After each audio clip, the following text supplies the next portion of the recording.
Cuando puse la última gota de salsa en el plato blanco mi mano tembló. No era el lugar para una vendedora de flores de sartén de 20 años en la cocina principal del Hotel Corona Real. Música, detrás del cristal una anciana lloraba. Se cubría la boca música con su mano arrugada en silencio. En ese momento no lo entendí. ¿Por qué lloraba esa mujer? ¿Y qué significaba para mí? Música. Esta historia se remonta a 2 meses atrás a un día lluvioso en el mercado de El Rastro. Música. Antes de empezar les pido que se suscriban y le den a me gusta. Si me dicen desde dónde escuchan rezaré para que la fortuna les sonría. Me desperté a las 4 de la mañana, fue antes de que sonara la alarma. El cuerpo lo sabe primero. Sabe que a esta hora hay que levantarse. El techo de mi bujardilla estaba tan bajo que podía tocarlo estirando el brazo. La luz del fluorescente parpadeaba. Llevaba un mes pidiéndole al conserje que la cambiara, pero el señor siempre decía que lo haría mañana. Aparté las sábanas y me lavé la cara. Con agua fría. Tenía que esperar 30 minutos para que saliera el agua caliente y no tenía tiempo. Vendo flores de sartén en el mercado de El Rastro. No es gran cosa. Pongo un pequeño carrito en un rincón de un callejón poco transitado y vierto la masa. El sitio no es bueno pero el alquiler es barato. En cambio compito con el sabor. Los clientes que compran una vez siempre vuelven. Eu secreto, la crema pastelera. Era un método que me enseñó mi padre. Al prepararla la leche inicial se desecha, y en la segunda tanda se añade solo un poquito de sal. El azúcar se pone al final justo antes de apagar el fuego, así la crema no queda apelmazada sino suave y jugosa. El ar a la cocina se hace con el corazón no con las manos. Eso decía mi padre. Incluso en las noches en que volvía de cargar cemento todo el día en una obra me preparaba una tortilla francesa en nuestra pequeña cocina. Mi padre era cocinero. De niño no lo sabía. ¿Por qué mi padre trabajaba en la construcción? ¿Por qué con unas manos tan ásperas podía crear platos tan delicados? Lo descubrí más tarde al organizar sus cosas. Dentro de una vieja caja de cartón había 3 cosas. Una era una tableta con la pantalla rota. Era la que mi padre usaba cada noche para ver vídeos de cocina. Cocina francesa, japonesa, china. Una parte de la pantalla estaba rota y no se veía, pero mi padre la miraba cada día. La segunda era una tarjeta de identificación de empleado. En el plástico amarillento estaba el rostro joven de mi padre. Hotel Corona Real, Departamento de Cocina Lián García. Número de empleado KS 117. Fue entonces cuando supe por primera vez que mi padre había sido cocinero de hotel. La tercera era una foto. Un grupo de personas con uniformes de cocina blancos de pie en filas. Mi padre estaba en la última fila en una esquina. Y en la primera fila en el centro había una mujer. Joven. Elegante con una mirada algo triste. No sabía quién era. En ese momento, mi padre falleció cuando yo tenía 12 años. Una grúa se derrumbó en la obra. Cuando llegué al hospital ya era demasiado tarde. Vi el rostro de mi padre en el tanatorio. Tenía los ojos cerrados pero extrañamente parecía en paz. Hubo unas últimas palabras. Las que me dijo unos días antes de ser llevado al hospital mientras cenábamos juntos. Elara, tengo un sueño que no pude cumplir. Estudia cocina sin falta. Alimenta a mucha gente con la comida que hagas con tus propias manos. Viví sola después de salir del orfanato. Pasé de un trabajo temporal a otro hasta que me establecí en El Rastro. Con las flores de sartén. La crema pastelera que aprendí de mi padre y con la tableta aprendí a hacer rellenos de crema boniato incluso de pizza. Si vendía unas 200 al día, podía pagar el alquiler de la bujardilla y la comida. Por la noche encendía esa tableta. No importaba que la mitad de la pantalla estuviera rota. Las 5 salsas madre de la cocina francesa, los principios estacionales del kaiseki japonés, el control del fuego en la cocina china. Después de 8 años viéndolo cada noche podía recordarlo con los ojos cerrados. Durante el día mis manos freían flores de sartén y por la noche practicaban cortes en el aire. Quería ir a una escuela de cocina. Pero no tenía dinero para la matrícula. Así que la tableta era mi escuela. Si me sentía sola, bueno. Para sentir soledad tienes que recordar un tiempo en el que no lo estuviste, ¿verdad? Yo no tenía muchos recuerdos de esos. Estaba acostumbrada a comer fideos instantáneos sola en mi cumpleaños y era normal comprar mis propias medicinas cuando estaba enferma.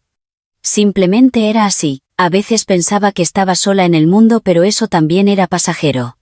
Porque al amanecer, tenía que preparar la masa de nuevo. Aquel día fue igual que siempre. Empecé a vender por la mañana y para el mediodía había vendido 150. Por la tarde los clientes escasearon y hacia las 4 el cielo se oscureció. Llovió. Al principio era una llovizna pero pronto se convirtió en un aguacero. El toldo de mi carrito era pequeño y la lluvia salpicaba la masa. Cubrí las flores de sartén restantes con un plástico y estaba a punto de cerrar. Entonces la vi. En la entrada del callejón había una anciana de pie, sin paraguas bajo la lluvia. Su pelo gris se pegaba a su frente y su cardigan que parecía caro estaba empapado. Se apoyaba en la pared con una mano y sus piernas temblaban. Sin darme cuenta corrí hacia ella. «Señora, ¿se encuentra bien?» La anciana levantó la cabeza. Su rostro estaba pálido. Sus labios no tenían color. Pero sus ojos eran claros. Profundos, tristes y de alguna manera familiares. «Estoy bien. Solo quería descansar un momento». Su voz temblaba. No estaba bien. Saqué una silla plegable de debajo del carrito y la ayudé a sentarse. Al entrar bajo el toldo no se mojaba pero seguía temblando por la ropa mojada. Serví el té de jengibre que me quedaba en un termo en un vaso de papel. Y de las flores de sartén que quedaban elegí la más caliente y la puse en una bolsa. «Tome, señora. Se sentirá mejor si come algo caliente». La anciana tomó el vaso de papel. Lo sostuvo con ambas manos, dio un sorbo y cerró los ojos. Luego dio un mordisco a la flor de sartén. Se detuvo. Masticó lentamente y abrió mucho los ojos. «Esta crema. ¿Cómo consigue este sabor?», sonreí. «A los clientes también les encanta la crema. Me lo enseñó mi padre. Me dijo que la primera leche hay que tirarla y que el azúcar se añade justo antes de apagar el fuego». La expresión de la anciana cambió sutilmente. Era una cara difícil de describir. Parecía sorprendida y a la vez como si estuviera recordando algo. Su padre era cocinero, sí, trabajaba en un hotel. Aunque falleció hace mucho tiempo. La anciana comió la flor de sartén en silencio durante un rato. Solo se oía el sonido de la lluvia golpeando el toldo del carrito en el callejón. Cuando terminó dijo: «Gracias, jovencita». Eso fue todo. La anciana se levantó y un sedán negro que apareció de la nada se detuvo en la entrada del callejón. El chofer salió corriendo y la cubrió con un paraguas. Al subir al coche la anciana se giró una vez, me miró. Sus ojos, como dije antes, profundos, tristes y familiares. No sabía por qué me resultaban familiares. En ese momento, el sedán negro desapareció en la lluvia. Recogí el vaso de papel vacío y sacudí mi delantal mojado.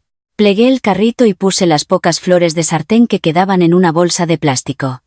Esta noche cenaría eso. De camino a la bujardilla dejó de llover. Al entrar en mi cuarto me cambié la ropa mojada y me senté en la cama. Como de costumbre saqué la caja con las cosas de mi padre. Puse la tableta a cargar y la encendí y cogí la tarjeta de empleado. Hotel Corona Real, departamento de cocina Lian García.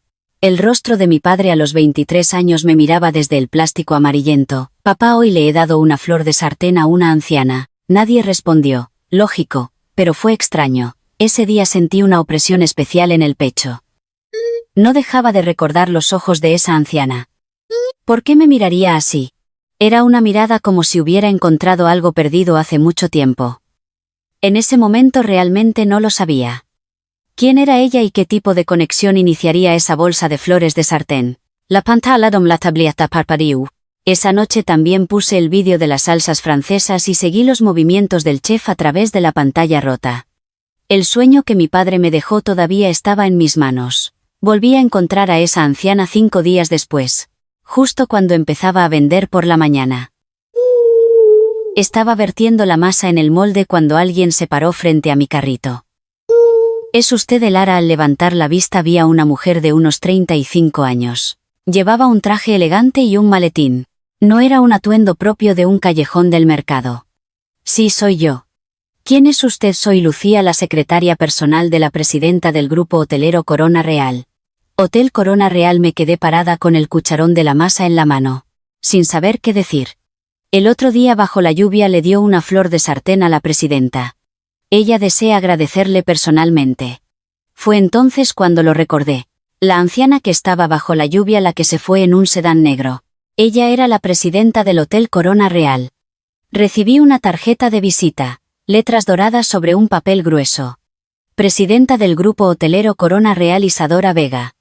Sosteniéndola en la mano no me parecía real. Tenía las manos manchadas de harina de hacer flores de sartén. Podría venir mañana a las 2 de la tarde al salón del primer piso del edificio principal del Hotel Corona Real. No tenía motivos para negarme. O para ser sincera tenía curiosidad. ¿Por qué esa anciana quería verme? Al día siguiente cuando entré en el vestíbulo del Hotel Corona Real el corazón me latía con fuerza. Del techo alto colgaban candelabros. El suelo de mármol resonaba con el sonido de los tacones. Yo no tenía tacones, así que fui con unas zapatillas de deporte limpias y secas. Elegí mi ropa más arreglada pero aún así era solo una camisa de algodón blanca y unos pantalones negros. La gente que pasaba por el vestíbulo me miraba de reojo. Era una mirada que preguntaba qué hacía yo allí. Se me calentó la punta de la nariz. ¿Y si me voy? Entonces oí una voz familiar. Señorita Elara. La presidenta Isadora Vega se había levantado de un sofá en el interior del salón. Estaba diferente a aquel día. Pelo plateado pulcramente peinado, pendientes de perlas, una chaqueta de punto color carbón. No quedaba rastro de la mujer que temblaba empapada por la lluvia. En su lugar había una persona distinguida, tranquila y con un aire de melancolía.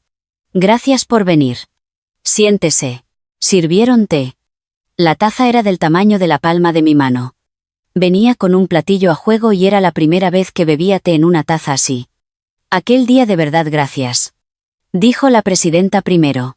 Estaba bajo la lluvia y a nadie le importaba. Me sentí como una persona invisible en pleno centro de Madrid. Pero usted corrió hacia mí. A eso era lo normal. No es normal. En el mundo de hoy. La presidenta levantó la taza de té y la volvió a dejar. Parecía estar considerando algo por un momento. Señorita Elara, no puedo olvidar el sabor de la crema pastelera de esa flor de sartén que comí ese día. Le pregunté de dónde lo había aprendido y me dijo que de su padre, ¿verdad? Sí. Mi padre era cocinero. ¿Qué tipo de cocinero era? No lo sé muy bien. Solo sé que trabajaba en un hotel. Falleció cuando yo era pequeña. Los ojos de la presidenta vacilaron. Fue solo por un instante, pero lo vi. También vi como la punta de sus dedos que sostenían la taza temblaba ligeramente. Ya veo. Estuvo un buen rato en silencio. Por la ventana se veía la calle de la Gran Vía. La gente pasaba a toda prisa. Señorita Elara tiene intención de seguir cocinando. El corazón me dio un vuelco. Sí, la tengo. Es el último deseo de mi padre y yo también quiero hacerlo. Pero la matrícula de la escuela de cocina. ¿Qué le parecería trabajar en la cocina de nuestro hotel? No podía creer lo que oía. El Hotel Corona Real. Es uno de los hoteles de lujo más importantes del país. No, y yo que vendía flores de sartén iba a trabajar allí. Puede empezar como trabajadora a tiempo parcial. Como ayudante de cocina. Tendrá un sueldo y mucho que aprender. La presidenta lo dijo con total naturalidad, como si lo hubiera preparado hace mucho tiempo. Respondí con voz temblorosa. Lo intentaré. Mi primer día fue el lunes de esa semana. La cocina del Hotel Corona Real era 10 veces más grande de lo que había imaginado. Las encimeras de acero inoxidable se extendían sin fin y solo los frigoríficos eran del tamaño de 4 habitaciones de mi bujardilla. El sonido de las llamas de los fogones en fila resonaba con fuerza. Me puse el uniforme. Una chaquetilla de chef blanca, delantal y gorro. Mi reflejo en el espejo me resultaba extraño. La chica que vendía flores de sartén con un chaleco acolchado en el mercado ahora vestía así. Señorita Elara a partir de hoy es ayudante de cocina, ¿verdad? Oí una voz grave y pesada detrás de mí. Al girarme vi a un hombre de hombros anchos con una chaquetilla de chef blanca de doble botonadura. Era el chef Mateo. 50 y tantos años, de aspecto reservado y estricto. Parecía que toda la cocina se movía a una sola palabra suya. Sí, encantada de conocerle. Hice una profunda reverencia. ¿Has usado un cuchillo alguna vez? Sí. En el mercado preparaba muchos ingredientes. Pruébalo, esas zanahorias de ahí. Sobre la encimera había zanahorias. Cogí el cuchillo. Era un peso familiar. Empecé a hacer el corte en juliana que había visto 1000 veces en la tableta. Las zanahorias se cortaban en tiras de grosor uniforme. 2 milímetros. Sin vacilación, el chef Mateo cogió una de las tiras de zanahoria, la examinó a contraluz, no dijo nada. Después de mirar la zanahoria un buen rato se giró hacia mí. Su expresión era extraña. No estaba sorprendido ni impresionado, era la cara de alguien que recordaba algo. Ese corte. Me suena de algo. Sí, no, nada. Olvídalo. El chef Mateo negó con la cabeza y se adentró en la cocina. Mientras lo veía alejarse tuve una extraña sensación. Como si hubiera querido decir algo más pero se lo hubiera tragado. El primer día pasó volando. Pelar cebollas, picar hierbas, preparar bases de salsa, fregar platos. No paré ni un segundo. Si no hubiera sido por la resistencia física que gané en el mercado no habría aguantado. Pero estaba feliz. El olor a mantequilla en la cocina, el aroma a pan recién horneado, el sonido chisporroteante en la sartén. Pensar que este era el mundo en el que vivió mi padre me hacía sentir bien. Las cosas que solo había visto a través de la pantalla de la tableta estaban ahora delante de mis ojos. El problema empezó al segundo día. Me encontré con alguien en el pasillo trasero de la cocina. Tú eres, la chica que vino del mercado. Era el director Ricardo Montes. Jefe del departamento de alimentos y bebidas. Traje impecable, mirada afilada. Sonreía pero sus ojos no. Sí, me llamo Elara. Encantada de... Me han dicho que te trajo la presidenta. Una chica que vendía flores de sartén en el rastro. Su voz estaba llena de espinas. Me callé. ¿Sabes qué es este sitio? Un lugar por donde pasan 3 o 4 equipos de VIPs internacionales a la semana y donde chefs con estrellas Michelin hacen cola para entrar. Se acercó un paso. Su perfume era intenso. No entiendo qué hace aquí una chica que vendía flores de sartén en el mercado. Se dio la vuelta y se fue. Solo se oía el sonido de sus zapatos en el pasillo. Me temblaban las manos. No era de rabia. Era porque tenía razón. Un pensamiento me golpeó. Quizás este no era mi lugar. ¿Qué sabrá una vendedora de flores de sartén? Volví a la cocina. Pelé cebollas. Lloré pero fingí que era por las cebollas. Esa tarde conocí a otra persona. Salí de la cocina y caminaba por el pasillo cuando una mujer vino hacia mí. Blazer azul marino, blusa azul claro. Llevaba una carpeta en brazos. Tenía facciones marcadas y una mirada penetrante. La secretaria Lucía me susurró al lado. Es la directora Vega. La hija de la presidenta. La directora Sofía Vega. La hija de la presidenta. La directora me miró, me escrutó de arriba abajo y dijo, ¿te llamas Elara? Sí, hola. Soy Elara. La chica que mi madre trajo del mercado. Su tono era frío, era diferente al del director Montes. No era frío, era cauteloso, como si estuviera en guardia contra algo.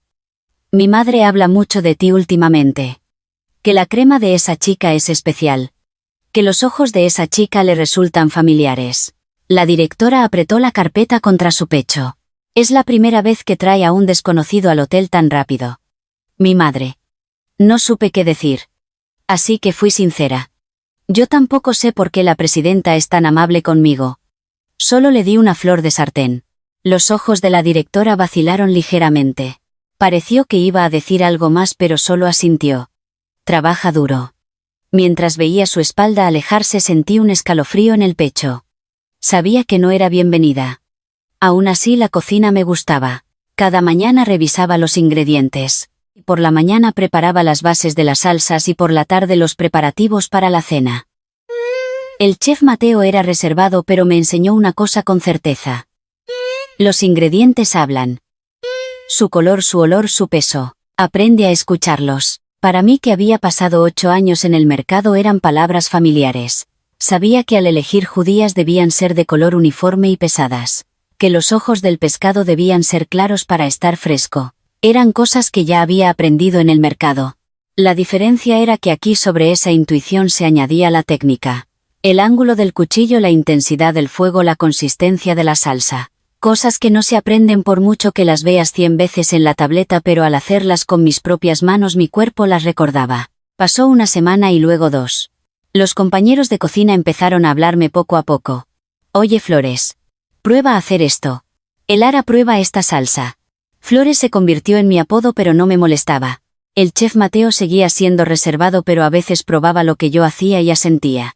Una vez hice un aderezo de aceite de trufa y después de probar una cucharada se quedó quieto un buen rato. ¿Chef, está malo? No. No es que esté malo. El chef miró a lo lejos. Antiguamente trabajaba aquí con un amigo.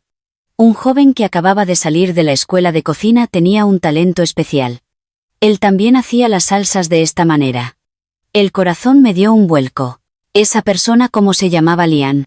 Un amigo llamado Lian. Trabajó aquí 3 años y luego se fue, después no supe más de él. Se me hizo un nudo en la garganta. Apreté los labios con fuerza. ¿Por qué lo conoces? No. No. Mentí. Porque iba a llorar. El chef no preguntó más. En su lugar me dio una palmada en el hombro y se fue. Su mano era cálida. Esa noche de vuelta en la bujardilla volví a sacar la tarjeta de empleado de mi padre. Hotel Corona Real, departamento de cocina Lian García. ¿Qué ex tu hatsatan eliakumentaseicheman? Que mi padre hubiera trabajado en esta cocina. Delante de la misma encimera donde yo estoy ahora mi padre también habría cortado zanahorias y hecho salsas. Bajo la misma llama habría sostenido la misma olla. Saqué la foto de grupo. La joven del centro de la primera fila. Parecía la actual presidenta Isadora Vega y a la vez no. La foto era vieja y su cara estaba borrosa. Imposible. Negué con la cabeza. No es una telenovela, no puede ser que algo así ocurra. Pero una parte de mi corazón latía con fuerza. ¿Por qué la presidenta se sorprendió tanto con el sabor de mi crema? ¿Por qué me trajo al hotel a mí una desconocida? ¿Por qué me miraba constantemente con esos ojos profundos? Aún no sabía la respuesta. Pero las piezas del rompecabezas se iban colocando una a una delante de mí. Encendí la tableta. Esa noche no busqué salsas francesas sino las recetas de los platos estrella del Hotel Corona Real. Quería poner mis huellas sobre el camino que mi padre había recorrido. Cuando llevaba un mes trabajando en el Hotel Corona Real llegó el día. En la reunión matutina el chef Mateo anunció mañana por la noche banquete. Un grupo de 12 miembros de la realeza de Oriente Medio. Evento exclusivo. La cocina se llenó de murmullos. Un evento exclusivo significaba que todo el hotel trabajaría solo para esos clientes. Un compañero susurró: realeza de Oriente Medio. El mayor VIP en la historia del Hotel Corona Real. El chef Mateo leyó el menú. Un menú de 8 platos que combinaba cocina española y francesa, el menú insignia del Hotel Corona Real. Desde los entrantes hasta el postre, el plato principal era un solomillo de ternera con costra y un risotto de trufa. No puede haber errores. El nombre del hotel está en juego. La voz del chef era más grave de lo habitual. Eran palabras cargadas de peso. Como yo era ayudante de cocina, mi trabajo estaba definido. Preparar verduras, bases de salsa, revisar ingredientes. Ayudar en silencio desde atrás. Ese día estuvimos todo el día preparándolo todo. La mise en place, es decir, pesar y preparar todos los ingredientes con antelación y colocarlos en su sitio. Zanahorias, apio, hierbas, mantequilla, vino. Docenas de ingredientes se guardaron en boles de acero inoxidable en el frigorífico. El solomillo de ternera se había marinado en un adobo especial desde el día anterior. La mañana del banquete. Al llegar a la cocina el ambiente era extraño. Los compañeros cuchicheaban. El segundo de cocina, con el rostro pálido, colgó el teléfono. El chef se desmayó de madrugada. Sentí que se me paraba el corazón. Apendicitis aguda. Ahora mismo está en cirugía de urgencia. La cocina sin el chef Mateo. Y esa noche el banquete para la realeza de Oriente Medio. Toda la cocina se quedó helada. El segundo de cocina asumió el mando. Pero le temblaban las manos. Los entrantes, la sopa y las guarniciones, el equipo podía hacerlo siguiendo la receta. El problema era el plato principal. La salsa final para el solomillo de ternera, el toque final del risotto de trufa. Esas dos cosas solo las hacía el chef Mateo. La receta solo estaba en su cabeza. No sé la proporción de la salsa. Llama al chef. Está en cirugía. No contesta. El tiempo pasaba. El banquete era a las 7 de la tarde. Eran las 11 de la mañana. Quedaban 8 horas. La cocina se llenó de olor a sudor y tensión. Las caras de los compañeros se endurecían por momentos. El segundo de cocina buscaba en el cuaderno de recetas, pero no había nada sobre la salsa principal. Yo escuchaba mientras preparaba las verduras. Sabía que la salsa final para el solomillo era una mezcla de una base de jugo de carne, vino tinto y reducción de Pedro Ximénez. Lo había visto hacer al chef durante un mes. Me aprendí las proporciones de memoria. 3 cucharadas de reducción, 2 de jugo de carne, media de brandy. Y el risotto de trufa. El momento de añadir el aceite de trufa y rallar el parmesano al final. Sabía que tenía que hacerse en 30 segundos después de apagar el fuego. Había visto el risotto italiano 1000 veces en la tableta, así que conocía el principio. A las 2 de la tarde el segundo de cocina intentó hacer la salsa principal. La probó y negó con la cabeza. No es esto, falta algo. La hizo de nuevo. Tampoco. 3-4 de la tarde. El tiempo se derretía. A las 5, El segundo de cocina se apoyó en la encimera. El sudor le corría por la frente. No puedo. No consigo este sabor. La cocina se quedó en silencio. Nadie podía decir nada. Faltaban 2 horas para el banquete. Sin el plato principal todo el menú se derrumbaría. En ese momento, sin darme cuenta, mi boca se abrió. Yo puedo intentarlo. Toda la cocina me miró. La ayudante de cocina de 20 años, la novata que llevaba un mes. Un compañero dijo: «Oye, Flores. No es momento para bromas». No es una broma. Me temblaba la voz pero no la mirada. Durante un mes he visto al chef hacer la salsa cada día. Recuerdo las proporciones. También puedo hacer el acabado del risotto de trufa. El segundo de cocina me miró, con cara de no poder creerlo. En ese momento la puerta trasera de la cocina se abrió. Entró el director Ricardo Montes. Se abrochó la chaqueta del traje, evaluó la situación y se paró frente a mí. Se ha vuelto loca, esto no es una broma. Una chica que vendía flores de sartén en el mercado va a hacer el plato principal en un banquete para la realeza de Oriente Medio. La sangre me hirvió. Pero me contuve. No era momento de pelear. «Director, ¿tiene alguna alternativa?» La cara del director Montes se endureció. Él mismo sabía que no había alternativa. Entonces desde atrás se oyó otra voz. «Dejad que lo intente». La presidenta Isadora Vega estaba en la entrada de la cocina. No sabía cuándo había llegado. Chaqueta de punto color carbón, pendientes de perlas. Su rostro estaba sereno pero en sus ojos había una firme determinación. El director Montes se giró. «Presidenta, esto es». «Director, tenemos otra opción ahora mismo». Su voz era tranquila pero tenía un peso diferente. El director Montes se calló. La presidenta me miró. «Señorita Elara, puede hacerlo». Sentí que el corazón se me salía del pecho, pero recordé la voz de mi padre. «Alimenta a mucha gente con la comida que hagas con tus propias manos». «Sí, lo haré».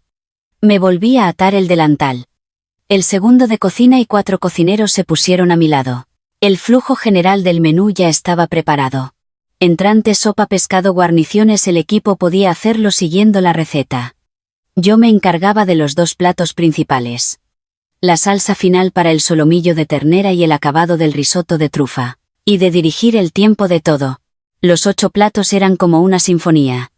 Cada plato debía salir en el compás exacto y si un compás se desviaba todo se venía abajo. Lo que aprendí viendo 1000 veces los vídeos de cocinas con estrellas Michelin en la tableta no fue la técnica sino este ritmo. El primer plato sale a las 1:45 en punto. La sopa 8 minutos después del primero. El pescado 12 minutos después de la sopa. Empezaré a preparar el principal yo misma. El segundo de cocina asintió. La cocina empezó a moverse. Mis manos lo recordaban. Puse el solomillo en la sartén. El sonido de sellar la superficie a fuego fuerte resonó en la cocina. El olor a carne asada se extendió. Hice la salsa. 3 cucharadas de reducción, 2 de jugo de carne, media de brandy. Y aquí añadí una cosa más, el mismo principio que usaba en la crema de mi padre. El dulzor al final. Justo antes de apagar el fuego, media cucharada de miel. La añadí 5 segundos antes de apagar el fuego. La probé, en la boca. Primero la frescura del vino seguida del profundo umami del jugo de carne y al final el sutil dulzor de la miel permanecía en la punta de la lengua. Era igual que la que hacía el chef pero un poco diferente. Era una salsa con una gota del sabor de mi padre. Segundo, por favor, pruébela. El segundo de cocina la probó. Sus ojos se abrieron como platos. ¿Es esta? ¿No es incluso mejor? Empecé también el risotto de trufa. Tosté el arroz arbóreo y añadí cucharones de caldo de pollo caliente. Pero 1 a 1. No hay que remover. Hay que inclinar ligeramente la sartén para que el arroz absorba el caldo por sí mismo. Era un método que había visto 100 veces en los vídeos del chef italiano Massimo. Al final apagué el fuego, añadí el aceite de trufa y rallé el parmesano. 30 segundos. Mis manos se movieron con precisión. Lo emplaté. El solomillo elegante con su salsa al lado, el risotto cremoso en el centro del plato. Puse unas microhierbas y unas láminas de trufa. 7 en punto. Salió el primer plato. La cocina era un campo de batalla. Pero un campo de batalla ordenado. Salen los entrantes, pescado en 8 minutos. Preparen el principal. Mi voz atravesó la cocina. Era mi voz. Nunca pensé que usaría aquí la voz que había entrenado durante 8 años gritando a los clientes en el mercado. 8:15. Salió el plato principal. A través del cristal de la cocina se veía el salón del banquete. Sobre el mantel blanco se colocó el plato que yo había hecho. El grupo de VIPs dio el primer bocado. Contuve la respiración. Uno de ellos asintió. Otro le dijo algo a la persona de al lado. El intérprete se lo comunicó sonriendo al camarero. El camarero corrió a la cocina. La realeza dice que esta salsa de solomillo es la mejor comida española que han probado. ¿Quieren conocer al chef? La cocina estalló en vítores. El segundo de cocina me agarró del hombro. Lo has conseguido, Flores. De verdad lo has conseguido. Estuve a punto de llorar. Me contuve. Aún quedaba el postre. 930. El menú terminó. El postre también salió sin problemas. La gente de la cocina se daba palmadas en la espalda. El segundo de cocina sonrió, algo poco común en él. Yo estaba limpiando la encimera. Al relajarse la tensión, las piernas me temblaban. Me sequé el sudor de la frente con el dorso de la mano. Entonces vi a alguien a través del cristal. Era la presidenta Isadora Vega. Estaba en el pasillo mirando hacia la cocina. Se cubría la boca con su mano arrugada y lloraba en silencio. No entendía por qué lloraba. Pensé que era de alegría por el éxito del banquete. Más tarde lo supe. La presidenta había sentido un sabor en mi salsa. El sabor de un joven cocinero que había trabajado en esa misma cocina 40 años atrás. El sabor que hacía aquel joven sin saber que era su hijo. En ese momento realmente no lo sabía. Cuando terminé de limpiar y me disponía a salir de la cocina, algo me llamó la atención. Mientras preparaba el banquete, al sacar ingredientes del frigorífico, había visto algo. En un estante interior, en un rincón donde los empleados no suelen entrar, había un fajo de albaranes de entrega. Normalmente esos documentos se guardan en la oficina. Me pareció extraño que estuvieran dentro del frigorífico, pero con el ajetreo del banquete no le di importancia. Una vez terminado el banquete no podía dejar de pensar en ello. Volví al frigorífico. Saqué los papeles. Eran los albaranes de entrega de ingredientes de ese mes. Estaban listados por artículo, nombre, cantidad, precio unitario, proveedor. No soy una experta en ingredientes. Tampoco sé de contabilidad, pero he pasado 8 años en un mercado. Solomillo de ternera de primera a 48 euros el kilo. Eso es correcto. Si es de primera cuesta eso. Arroz arbóreo italiano a 9 euros el kilo. Eso también es correcto. Entre los arroces de importación el arbóreo tiene ese precio. El problema venía después. Trufa negra francesa a 4.500 euros el kilo. Fruncí el ceño. Yo misma había preparado la trufa que usamos en el banquete. La corté, la olí, comprobé su textura. La trufa negra de Périgord de Francia tiene un aroma profundo y al cortarla un veteado blanco marmoleado muy claro. Su textura es firme y pesa. La trufa que usamos hoy era diferente. El aroma era similar pero menos profundo y el veteado del corte era borroso. La textura también era un poco más blanda. Esta no era francesa. Era trufa negra china. La china cuesta unos 600 hasta 800 euros el kilo. Pero en el albarán figuraba el precio de la francesa. Miré otros artículos. Jamón ibérico de bellota 5J a 500 euros la pieza. Hoy no usamos jamón ibérico en el banquete. Usamos ternera. Pero en el albarán figuraba el jamón. Se había entregado pero no se sabía a dónde había ido. El corazón me latía con fuerza. Este precio no cuadra. Dije en voz baja. ¿Qué haces? Oí una voz detrás de mí. El corazón me dio un vuelco. El director Ricardo Montes estaba en la entrada del frigorífico. Me miraba con los brazos cruzados. ¿Por qué estás rebuscando en los albaranes de entrega? Es que estaban en el frigorífico y me pareció extraño. No son papeles para que los vea una ayudante de cocina. Déjalos. Su voz era grave. No era su tono burlón habitual, era una voz fría afilada de advertencia. Dejé los papeles. Sí. Disculpe. Salí del frigorífico. Sentí la mirada del director Montes clavada en mi espalda.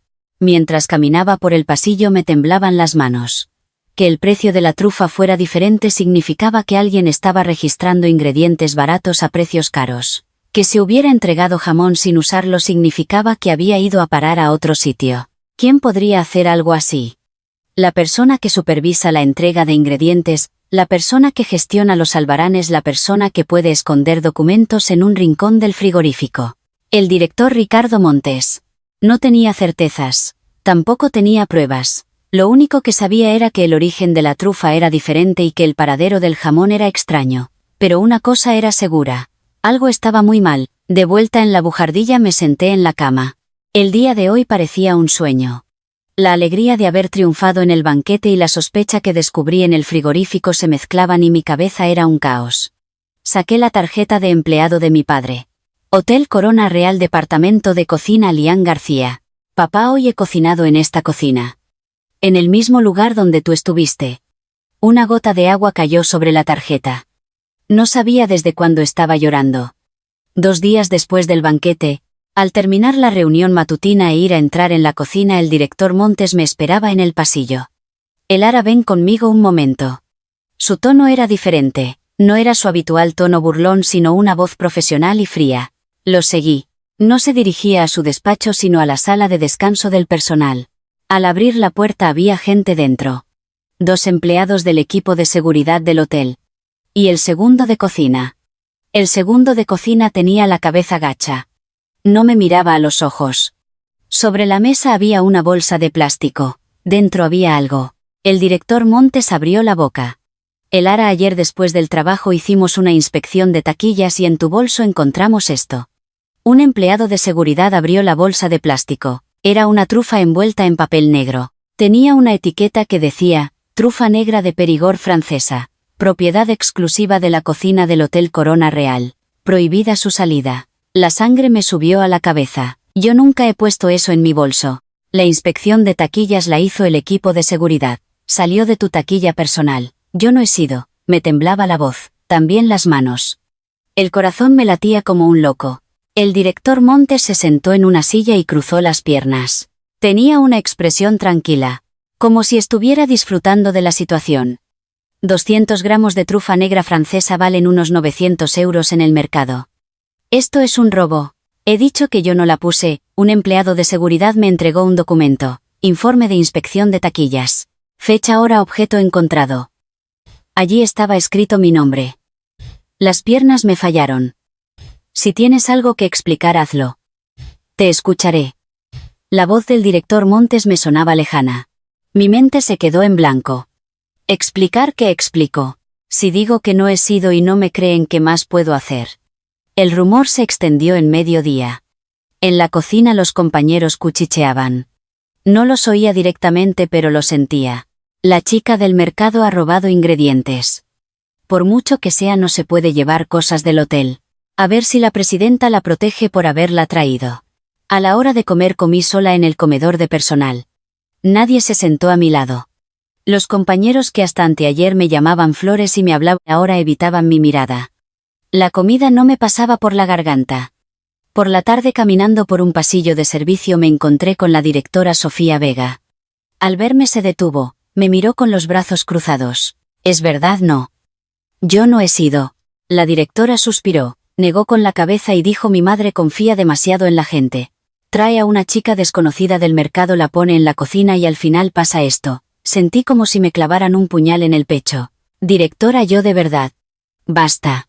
La directora levantó la mano. Era una señal de que no quería oír más. Aunque digas que no ha sido, el hecho es que salió de tu taquilla. No le causes más problemas a mi madre. Se dio la vuelta y se fue. El sonido de sus tacones se alejó por el pasillo. Me apoyé en la pared. Me faltaba el aire. Se me llenaron los ojos de lágrimas, pero no lloré. Porque si lloraba aquí sería el final. Esa tarde, al ir a mi taquilla a por mi bolso para irme a casa, al intentar salir por la puerta trasera de la cocina, mis piernas se detuvieron. Sentí que si salía por esa puerta no podría volver. No tenía la confianza de poder volver a entrar en esta cocina mañana por la mañana. Las miradas de mis compañeros, la sonrisa fría del director Montes, el suspiro de la directora. Alguien como yo no debería haber estado aquí. Vuelve al mercado, a vender flores de sartén.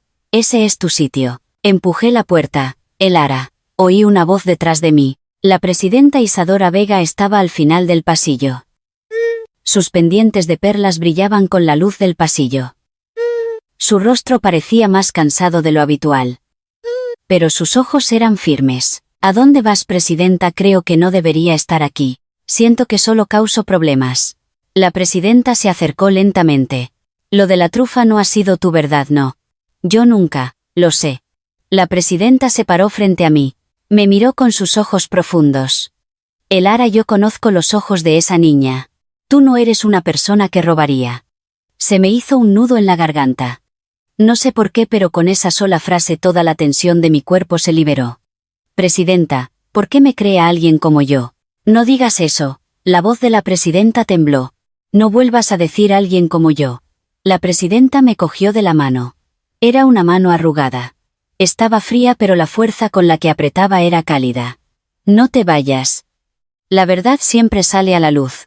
Rompí a llorar. No pude contenerme. En medio del pasillo delante de la presidenta del Hotel Corona Real, la vendedora de flores de sartén de 20 años lloró a mares. La presidenta, sin decir nada, me dio palmaditas en la espalda.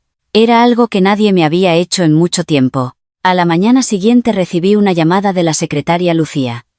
Elara, la presidenta ha ordenado una investigación exhaustiva de las cámaras de seguridad. Están empezando por las del pasillo de las taquillas. El corazón me dio un vuelco. Las cámaras de seguridad, allí estaría la verdad. A las 3 de la tarde Lucía volvió a llamar. Lo hemos encontrado. Su voz temblaba. La noche que terminó el banquete a las 23:42 el director Ricardo Montes aparece en la cámara del pasillo de las taquillas. Se ve claramente cómo abre tu taquilla Elara y mete algo en tu bolso. Estuve a punto de que se me cayera el teléfono de la mano. El director Montes sí. No hay lugar a dudas. También se le ve mirando a su alrededor con cautela frente a la taquilla. Las piernas me fallaron. Pero esta vez por un motivo diferente. Cuando la injusticia se resuelve, el cuerpo reacciona de forma extraña. No es ira ni alegría, es una sensación como si todo el peso de tu cuerpo cayera de golpe. Me senté en el suelo y no pude hacer nada durante un buen rato. El día que se descubrió la trampa del director Montes hubo una reunión en el despacho de la presidenta. El jefe de seguridad informó sobre el vídeo de las cámaras y aunque al director Montes se le dio la oportunidad de explicarse, no abrió la boca. La presidenta ordenó su suspensión inmediata.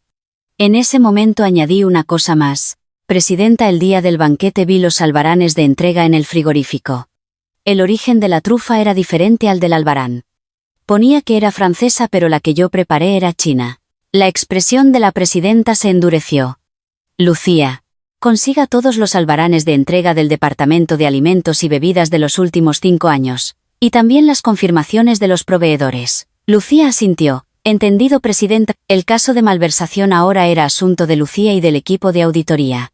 Lo que yo podía hacer terminaba aquí. La intuición que había desarrollado durante 8 años en el mercado había destapado la mentira que corroía este hotel. Pasaron unos días. A medida que se aclaraba el asunto de las cámaras, el ambiente en la cocina cambió. Los compañeros uno a uno se disculparon. Flores, lo siento. Por dudar de ti. No sabíamos que el director era así. Dije que no pasaba nada, y de verdad que no pasaba nada. La gente había dudado de mí porque las circunstancias apuntaban a ello. Pero en esos días, sin que yo lo supiera, algo más estaba sucediendo. La presidenta Isadora Vega le dio una orden discreta a Lucía. El padre de Elara se llamaba Lian García, ¿verdad? Busca ese nombre en los registros de personal del Hotel Corona Real. Lucía buscó en los archivos antiguos de la sala de personal. El Hotel Corona Real guardaba las fichas de personal de todos sus empleados desde su apertura, incluso los registros en papel anteriores a la digitalización. Encontró un registro de hace 22 años. Lian García. Departamento de Cocina. Número de empleado KS, 1147. Fecha de ingreso 2 de marzo de 2004. Fecha de baja 28 de febrero de 2007. Motivo de baja. Despido improcedente por reestructuración. La foto adjunta al expediente. Un hombre joven de 23 años. Lucía se sorprendió al ver la foto. El parecido de sus ojos con los de Elara, es decir, conmigo, era asombroso.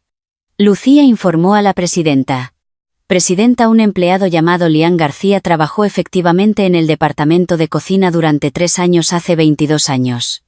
El número de empleado coincide exactamente con el de la tarjeta que tiene Elara.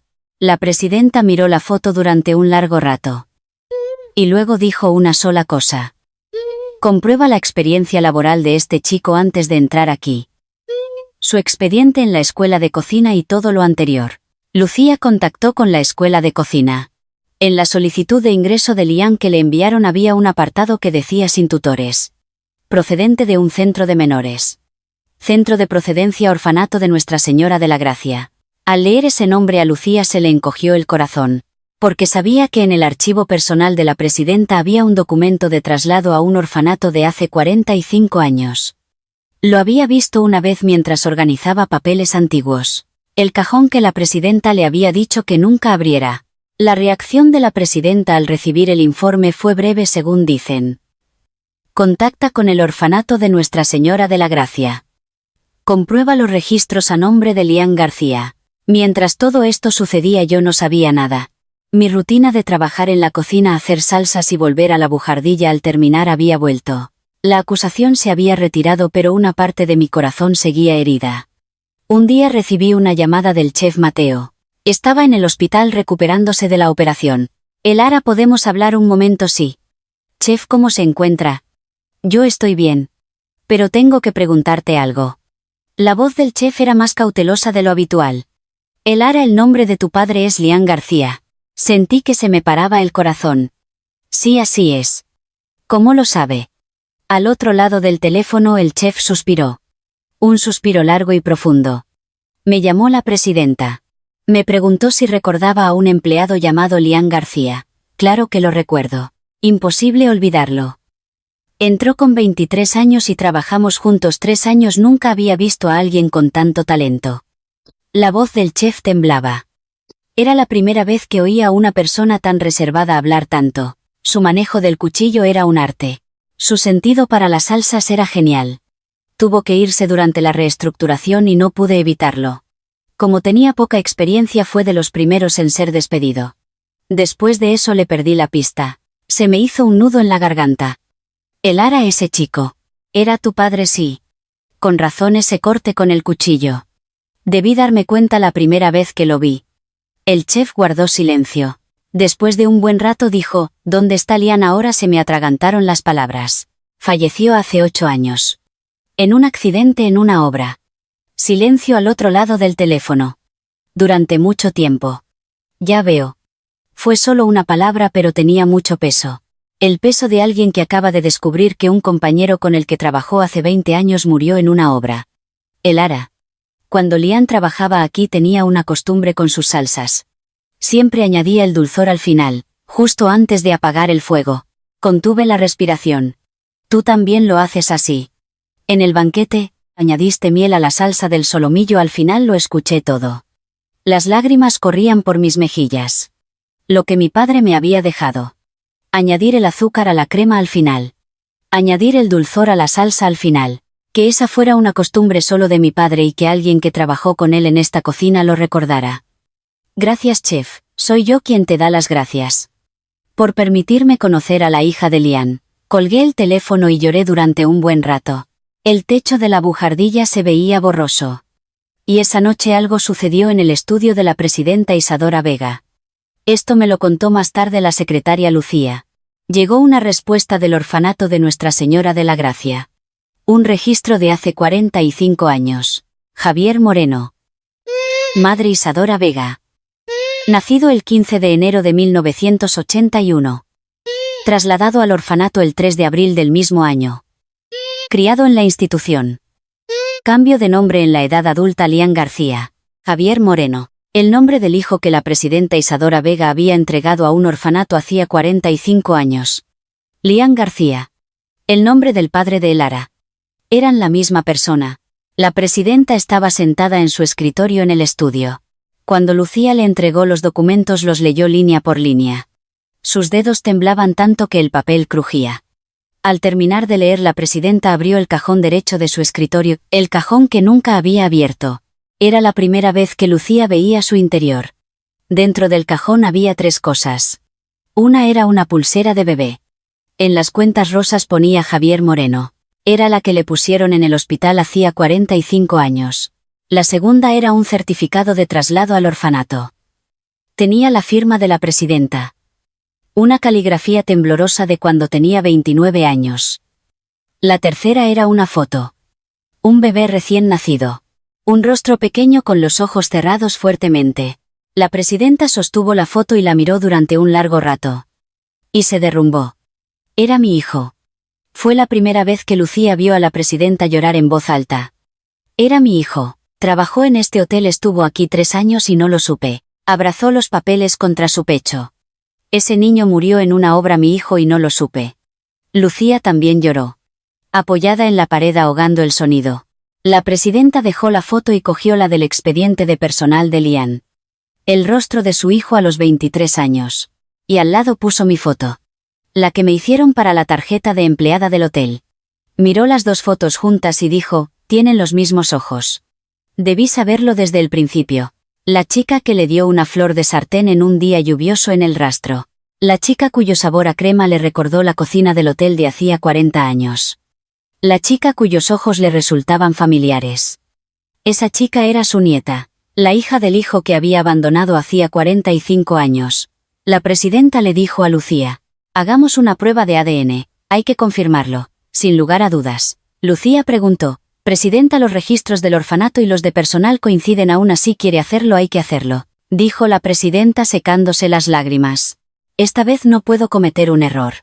Para poder decirle a esa niña que es mi nieta no puede haber ni una sombra de duda. Esa noche Lucía me llamó. Elara mañana por la mañana tendrá que ir al hospital con la presidenta. ¿Al hospital qué ocurre? Se lo diré mañana. No se preocupe y descanse. Colgué el teléfono y miré al techo. Sentí que algo se acercaba. No sabía qué era. Pero el corazón me latía con fuerza. No era miedo, era el temblor de algo enorme que venía hacia mí. Saqué la tarjeta de empleado de mi padre y la abracé contra mi pecho. Papá, ¿qué va a pasar? La luz del fluorescente parpadeó. No hubo respuesta. Pero extrañamente esa noche no me sentí sola. El hospital estaba en el barrio de Salamanca. Lucía me envió un coche. Un sedán negro estaba aparcado frente a mi bujardilla. El conserje se asomó por la ventana al ver un coche así en el callejón. Dentro del coche estaba sentada la presidenta Isadora Vega. Elara sube. Sí, pero presidenta, ¿qué tipo de prueba vamos a hacer? Lo sabrás cuando lleguemos.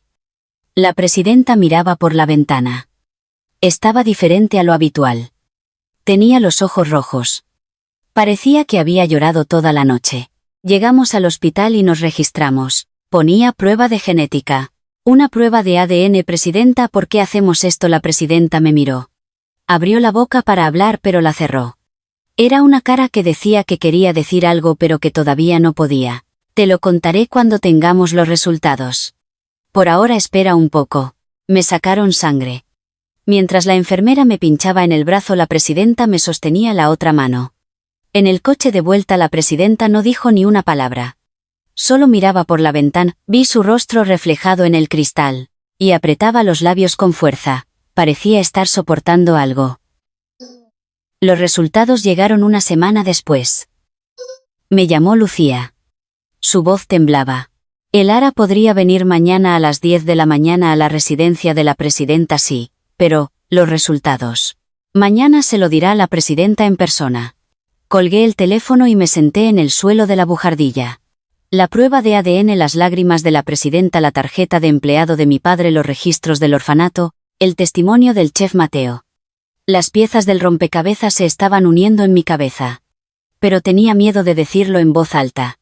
Porque si lo decía se haría real. Esa noche no pude dormir. La residencia de la presidenta Isadora Vega estaba en La Moraleja. Al entrar por la gran puerta se abría un jardín. Un camino de piedra serpenteaba bajo los pinos y a un lado había un pequeño estanque. Era una casa de estilo tradicional del tamaño de 30 habitaciones de mi bujardilla. Lucía me acompañó. Cruzamos el porche y entramos en una habitación interior. Dentro la presidenta estaba sentada. Pero hoy estaba diferente. No llevaba traje ni chaqueta de punto. Una sencilla blusa de lino color crema y pantalones negros. Tampoco llevaba los pendientes de perlas. Su rostro no tenía maquillaje. No era la presidenta del hotel más grande del mundo, sino simplemente una abuela sentada allí. Siéntate, Elara. Sobre la mesa había un sobre. La presidenta no lo abrió. En su lugar, me miró. Durante mucho tiempo. Sus ojos empezaron a llenarse de agua. Elara, no, se detuvo. Respiró hondo. Elara, era la primera vez que me llamaba por mi nombre sin el señorita. Han llegado los resultados de la prueba de ADN. Me acercó el sobre. Lo abrí. Un informe de laboratorio en español e inglés. La terminología era difícil pero pude leer las letras en negrita al final. Relación entre la muestra A Isadora Vega y la muestra B Lara García se confirma relación abuela-nieta. Probabilidad de coincidencia 99-97%. Las letras temblaban. No era mi mano la que temblaba. Lara. La presidenta rodeó la mesa y se acercó a mí. Y se arrodilló. La presidenta del Hotel Corona Real de 75 años en el suelo de madera frente a una vendedora de flores de sartén de 20 años. Tengo algo que contarte. Su voz se quebró. Hace 45 años tuve un hijo. Escuché sin poder respirar. Cuando nació el niño yo tenía 29 años. Estaba sola y no tenía dinero. Vivía preocupada por la comida de cada día. No podía criar a un hijo. Las lágrimas de la presidenta cayeron, manchando el suelo de madera. Lo dejé en un orfanato a los 3 meses. Caminando hacia la puerta del orfanato con el niño en brazos, las piernas no me respondían. Pero lo dejé. Porque no tenía la fuerza para proteger a ese niño. Sentí un ardor en el pecho. No distinguía si era rabia o tristeza. Después de eso conocí a mi marido, fundé el hotel, gané dinero. Pero no encontré a mi hijo. Los registros del orfanato cambiaron su nombre también. He vivido toda mi vida con un sentimiento de culpa. La presidenta me cogió de la mano. De rodillas. El nombre de ese niño era Javier. En el orfanato le cambiaron el nombre. A Lian. Sentí que se me helaba la sangre. Lian. Mi padre. Era mi hijo. Trabajó 3 años en este hotel y no lo supe. Mi hijo cortaba zanahorias y hacía salsas en la cocina de mi hotel y yo pasé a su lado sin reconocer su rostro. La presidenta se derrumbó. Sus hombros se sacudían. Y ese niño murió en una obra. Mi hijo, con 38 años. Y no lo supe. Apoyó la frente en el suelo de madera. Lara, tu abuela. Abandonó a tu padre. Podrás perdonarme, durante un buen rato no pude decir nada. Mi mente se quedó en blanco, luego se oscureció y volvió a quedarse en blanco. Recordé cosas. Las manos ásperas de mi padre, su espalda mientras me preparaba una tortilla después de un día agotador en la obra, su último rostro en el hospital con los ojos cerrados, yo con 12 años llorando sola en el tanatorio. Mi padre se crió en un orfanato. Creció sin conocer a sus padres. Habría hecho todo tipo de trabajos para ir a la escuela de cocina. Qué feliz debió de estar cuando entró en el Hotel Corona Real, y qué desesperado se sentiría cuando lo despidieron por la reestructuración. Y durante todo ese tiempo esta mujer estaba sentada cómodamente en su hotel. La rabia me invadió. Sabe lo duro que fue para mi padre. Me temblaba la voz. Crecer solo en un orfanato, estudiar solo, encontrar trabajo solo. Después de que lo despidieran cargó cemento en una obra. Hasta que sus manos se agrietaron y su espalda se rompió. Pero no tenía dinero para buscar a su hijo. Mi padre nunca habló de sus padres.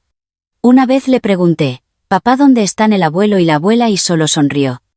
Simplemente sonrió. Las lágrimas brotaron. Ahora entiendo qué significaba esa sonrisa. No podía responder, ¿verdad? ¿Cómo le dices a tu hija que te abandonaron? La presidenta no podía levantar la cabeza. En el suelo de madera se había formado un charco de lágrimas. Yo también lloré. Las dos lloramos. Durante un buen rato. No sé cuánto tiempo pasó. Cuando las lágrimas se secaron y la respiración se calmó y el silencio llenó la habitación, vi los hombros de la presidenta. Temblaban. Arrodillada en el suelo, se había hecho pequeña. No era la presidenta del Hotel Corona Real, sino una madre que había perdido a su hijo, una abuela que no podía levantar la cabeza ante su nieta. Recordé la voz de mi padre. Lara, la cocina se hace con el corazón, no con las manos. Mi padre nunca culpó a nadie. Nunca culpó al mundo por haber sido abandonado por sus padres. Simplemente trabajó en silencio. Me preparaba la comida, me arropaba en la cama, me compró una tableta y me dijo que estudiara cocina. Si mi padre no lo culpó, yo tampoco podía hacerlo. O más bien, esta abuela también había sufrido durante 45 años. Una mujer de 29 años que tuvo que dejar a su hijo y que vivió los siguientes 45 años con un sentimiento de culpa. Incluso después de tener éxito, sin poder encontrar a su hijo, guardando la pulsera de su bebé en un cajón que nunca se atrevió a abrir. Abuela, la llamé así por primera vez. La presidenta levantó la cabeza. Tenía los ojos hinchados. Abuela, usted también lo pasó mal, ¿verdad? Los labios de la presidenta temblaron. Después de dejar a su hijo durante 45 años, cada noche pensaría en él, verdad, queriendo encontrarlo pero sin poder. Sintiendo pena pero sin poder pedir perdón. Elara. ¿Qué habría dicho mi padre? Probablemente habría dicho esto. Sonreí, mientras lloraba. Está bien. Mi padre siempre decía eso. Aunque fuera duro está bien. Aunque doliera está bien. La presidenta se cubrió el rostro con ambas manos. Yo también estoy bien. Abuela. Nos hemos encontrado aunque sea tarde. Fue mi padre quien nos conectó. Con una sola tarjeta de empleado. La presidenta me tendió la mano. Yo también se la tendí. Nuestras manos se encontraron. Una mano arrugada y una mano pequeña. Abuela y nieta. Después de 45 años.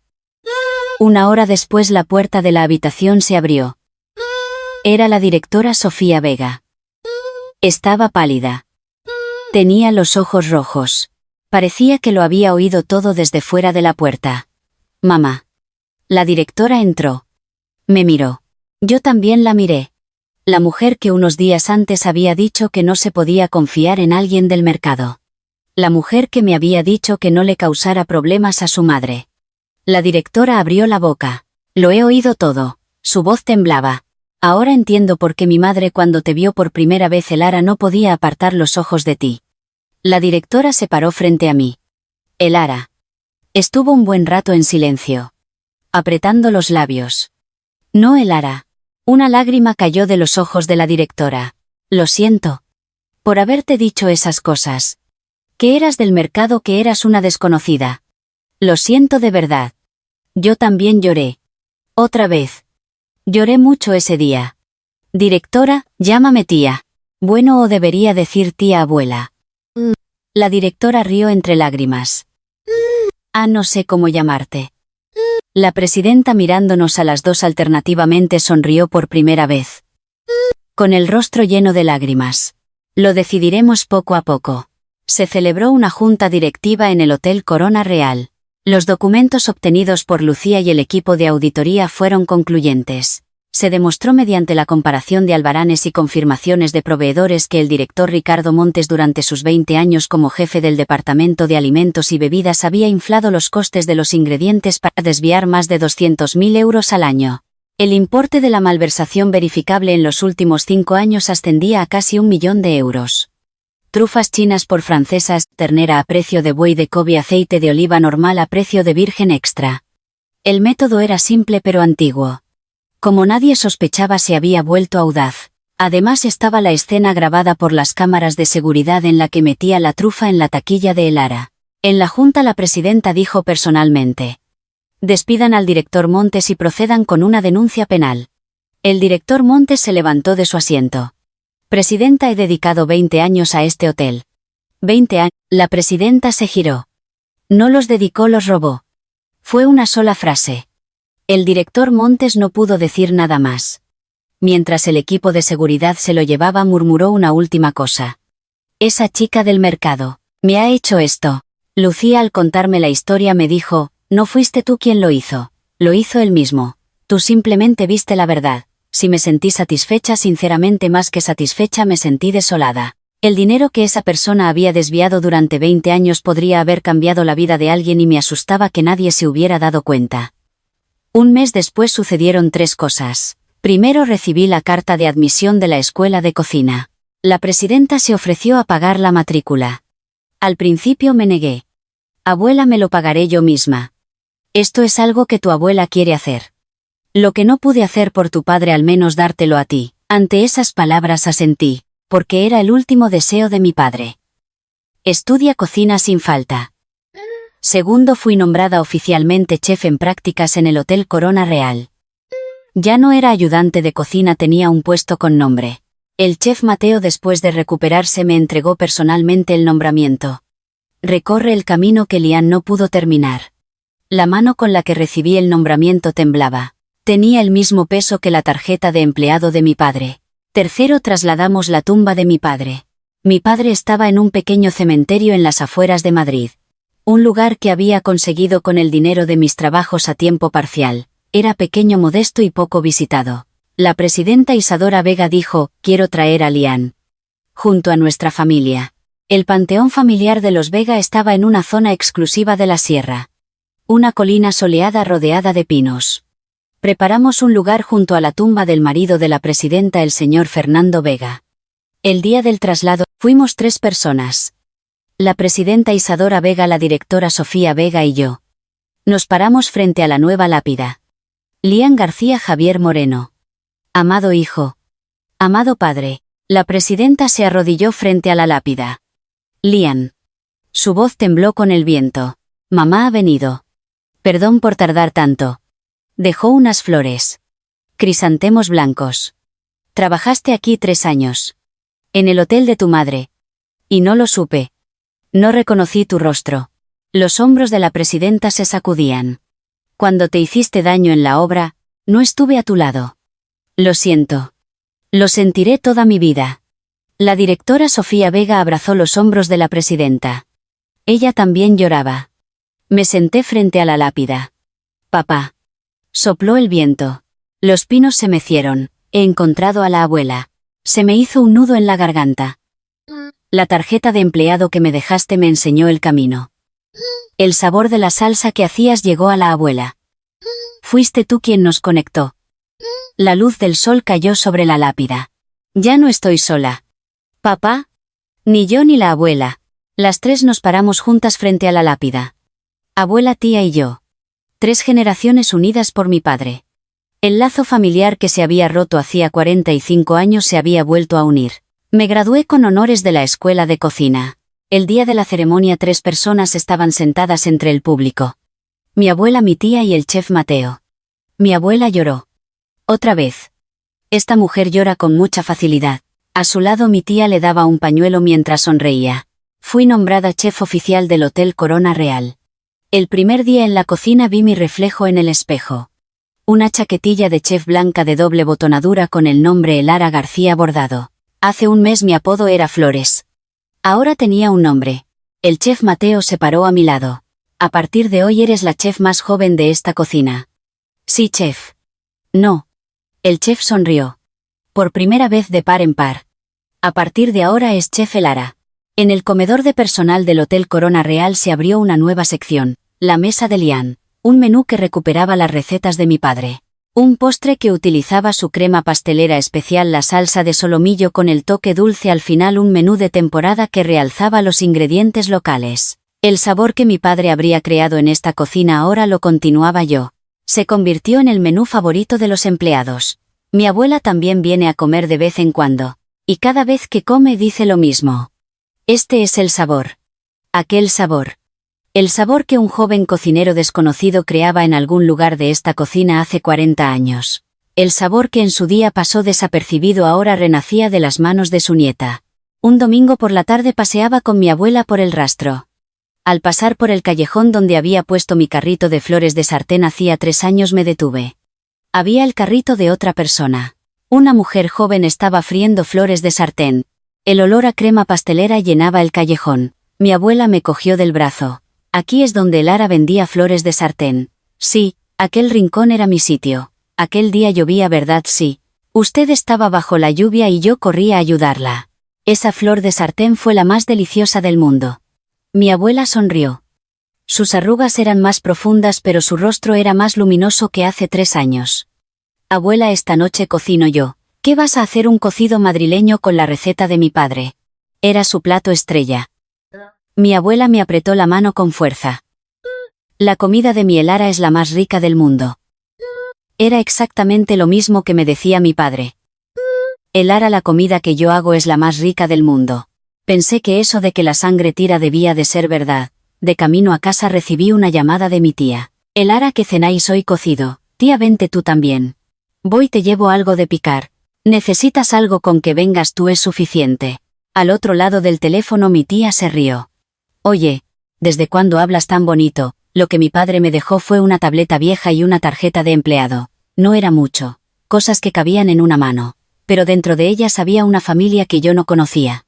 Una abuela que abandonó a su hijo hace 45 años y vivió toda su vida arrepentida. Una tía que al principio desconfió pero que al final me tendió la mano. Un chef que recordaba a mi padre con quien había trabajado hacía 20 años. Y mi padre que conectó todo esto. Mi padre creció solo en un orfanato, estudió solo, aprendió a cocinar solo. Trabajó 3 años en el Hotel Corona Real, pero seguramente no sabía que era el hotel de su madre. Después de que lo despidieran, trabajó en la construcción, pero nunca culpó al mundo. En su lugar le compró una tableta a su hija. Le enseñaba vídeos de cocina cada noche. Le dijo: alimenta a mucha gente con la comida que hagas con tus propias manos. Esa frase se convirtió en su testamento se convirtió en un camino, y ese camino me llevó a encontrar a mi familia. Fue tarde, 45 años tarde, pero la encontré.